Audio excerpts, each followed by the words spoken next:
आसमान गुस्से से नारंगी हो गया, जैसे प्रकृति ने अपनी नाराजगी जाहिर कर दी हो।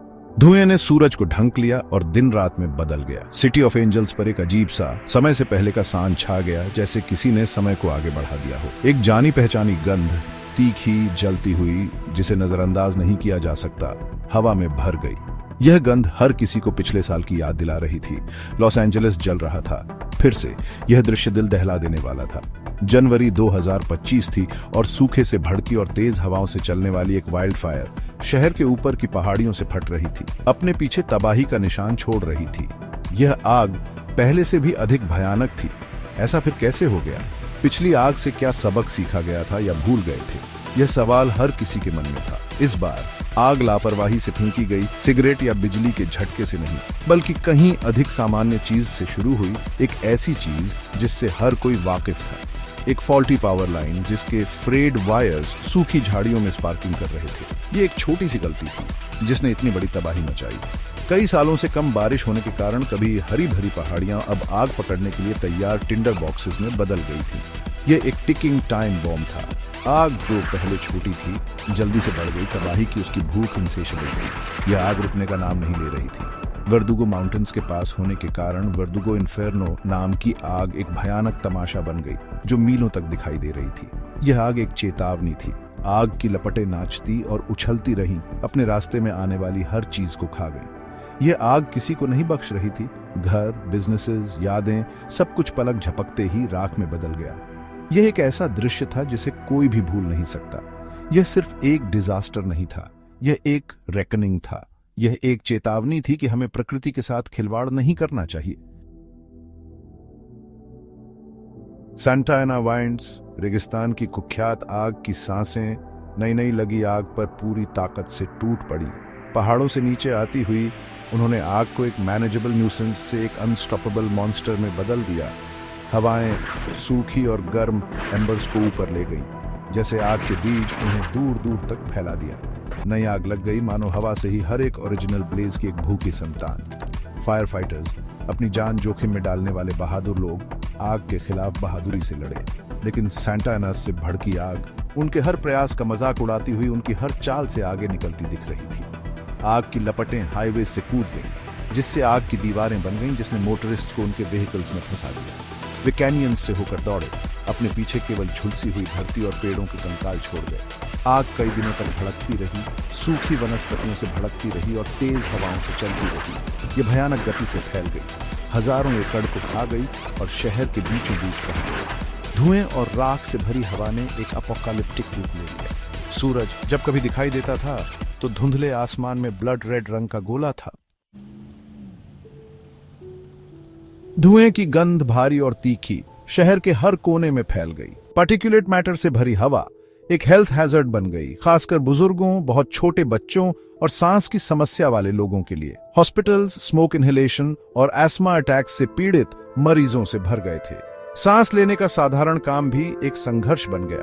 पूरे शहर में साइरन्स का जाना पहचाना शोर हवा में भर गया। पूरे नेबरहुड्स के लिए इवैक्यूएशन ऑर्डर्स जारी किए गए, जिससे निवासियों को अपने घरों से भागने के लिए मजबूर होना पड़ा और वे अपने साथ बस अपने कपड़े ही ले जा सके।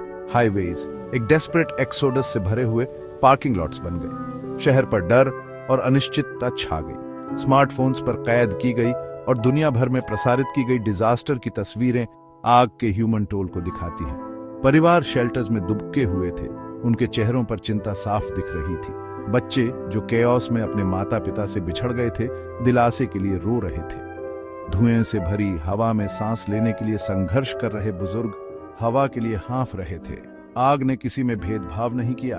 उसने अमीर इलाकों और मजदूर वर्ग के नेबरहुड्स को समान रूप से तबाह कर दिया। इसने घरों, व्यवसायों और सपनों को खा लिया, अपने पीछे दिल टूटने और निराशा का निशान छोड़ दिया।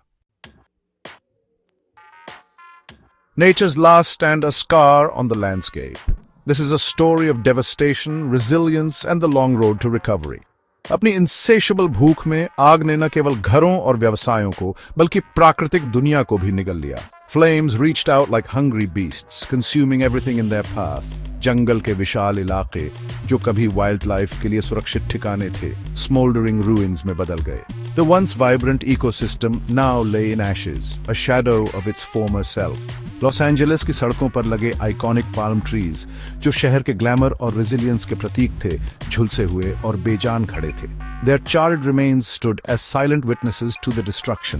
आग का वाइल्ड लाइफ पर विनाशकारी प्रभाव पड़ा। The flames showed no mercy, leaving a trail of death and despair. अनगिनत जानवर, हिरण, कोयोटेज, पक्षी और रेप्टाइल्स आग की लपटों में जल गए या स्मोक इनहेलेशन के कारण दम तोड़ दिया। Their desperate attempts to escape were often in vain. और रेप्टाइल्स आग की लपटों में जल गए या स्मोक इनहेलेशन के कारण दम तोड़ दिया। The forest, once a sanctuary, had turned into a death trap. जो बच गए उनके सामने एक ब्लीक भविष्य था। उनका हैबिटेट नष्ट हो गया, उनके भोजन के स्रोत चले गए। Survival now meant adapting to a harsh, altered reality. Ecosystem का नाजुक संतुलन टूट गया। The intricate web of life had been torn apart, leaving chaos in its wake. आग का इस क्षेत्र की वाटर सप्लाई पर भी विनाशकारी प्रभाव पड़ा। Rivers and streams, once lifelines, were now conduits of destruction. तेज गर्मी ने पहाड़ों में स्नो पैक को पिघला दिया, leading to unexpected floods and further erosion, जिससे पानी और मलबे की धाराएं नंगी ढलानों से नीचे आ गईं। The landscape was reshaped, scarred by the relentless forces of nature. राख और तलछट से भरा रन ऑफ नदियों और नालों को प्रदूषित कर दिया, turning clear waters into murky toxic streams, जिससे लाखों लोगों के पीने के पानी को खतरा पैदा हो गया। Communities now faced a new crisis, struggling to find safe water. आग ने एक ऐसा लैंडस्केप छोड़ दिया जो scarred और transformed था। The once lush scenery was now a haunting reminder of nature's fury. कभी हरी भरी पहाड़ियां अब बंजर और काली पड़ गई थीं। The vibrant greens had given way to a stark, blackened wasteland. हवा, जो कभी प्रकृति की आवाजों से भरी रहती थी, अब अजीब तरह से शांत थी, filled only with the echoes of loss. सिवाय एम्बर्स की चटकने की आवाज और अपने खोए हुए घरों की तलाश में पक्षियों के दर्द भरे रोने की आवाज के, the forest mourned its own destruction, a somber symphony of survival and sorrow. Hollywood under siege glamour gives way to ash. आग ने एक क्रूअल ट्विस्ट ऑफ आयरनी में न तो अमीरों को बख्शा और न ही प्रसिद्ध लोगों को। हॉलीवुड हिल्स, दुनिया की कुछ सबसे महंगी रियल एस्टेट का घर, आग के प्रकोप से अछूते नहीं रहे। मैंशंस, जो कभी धन और सफलता के प्रतीक थे, मलबे के ढेर में तब्दील हो गए। सेलिब्रिटीज, जो पब्लिक आई में रहने के आदी थे, ने खुद को सामूहिक दुख और विस्थापन में साझा पाया। उनके आग से तबाह हुए घरों की तस्वीरें, जो कभी ग्लॉसी मैगजीन्स में छपती थी, अब न्यूज साइकिल पर छा गई। बहुत से लोग बिना किसी सूचना के इवैक्यूएट करने के लिए मजबूर हुए, अपनी अपूरणीय संपत्ति खो बैठे। उनकी केयरफुली क्यूरेटेड जिंदगी उलट-पुलट हो गई। आग ने इस बात की स्टार्क याद दिला दी कि प्रकृति के प्रकोप के सामने धन और स्टेटस बहुत कम सुरक्षा प्रदान करते हैं। इसने हॉलीवुड ग्लैमर के विनीर के नीचे छिपी वल्नरेबिलिटी को उजागर किया, यह बताते हुए कि लाइमलाइट के आदी लोग भी भाग्य के उतार चढ़ाव से अछूते नहीं हैं। Hope amidst the ruins, a community rallies. जैसे ही आग भड़की, साहस, करुणा और रेजिलियंस की कहानियां सामने आने लगीं। कठिन परिस्थितियों में अथक परिश्रम करने वाले फायर फाइटर्स ने घरों और व्यवसायों को बचाने के लिए अपनी जान जोखिम में डाली। फर्स्ट रिस्पॉन्डर्स अक्सर अपनी सुरक्षा को दरकिनार करते हुए घायलों की देखभाल करते थे और विस्थापितों को दिलासा देते थे। वॉलंटियर्स, जिनकी संख्या मदद करने के लिए मजबूर आम नागरिकों द्वारा बढ़ गई थी, एवैक्यूएशन सेंटर्स में आते रहे, खाना, पानी, कपड़े और रोने के लिए एक कंधा दे रहे थे। देश भर से और दुनिया भर से डोनेशंस आ रहे थे, जो ह्यूमन एम्पैथी की शक्ति का प्रमाण था। रेड क्रॉस और सैल्वेशन आर्मी जैसे संगठनों ने जरूरतमंदों को आवश्यक सहायता और आराम प्रदान करते हुए जल्दी से कार्रवाई की। ब्रांड्स और कॉर्पोरेशंस डिजास्टर के पैमाने को पहचानते हुए मदद के लिए आगे आए। टेक कंपनीज ने लोगों को अपने प्रियजनों से जुड़ने में मदद करने के लिए फोन्स और कंप्यूटर्स डोनेट किए। क्लोथिंग मैन्युफैक्चरर्स ने उन लोगों को कपड़े और कंबल दिए जिन्होंने सब कुछ खो दिया था। फूड एंड बेवरेज कंपनीज ने इवैक्यूएशन सेंटर्स और फायर स्टेशंस को खाना और पानी डोनेट किया। Beyond the ashes confronting a warming world. 2025 का वर्ड्यूगो इन्फर्नो, जैसा कि इसे जाना जाने लगा, एक वेकअप कॉल था।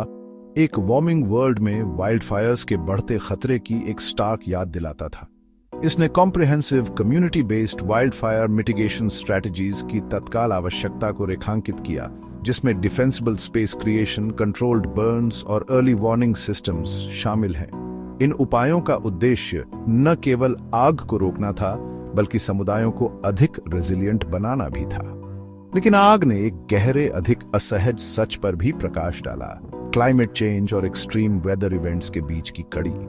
यह कड़ी हमें यह समझने पर मजबूर करती है कि हमारे कार्यों का हमारे पर्यावरण पर कितना गहरा प्रभाव पड़ता है।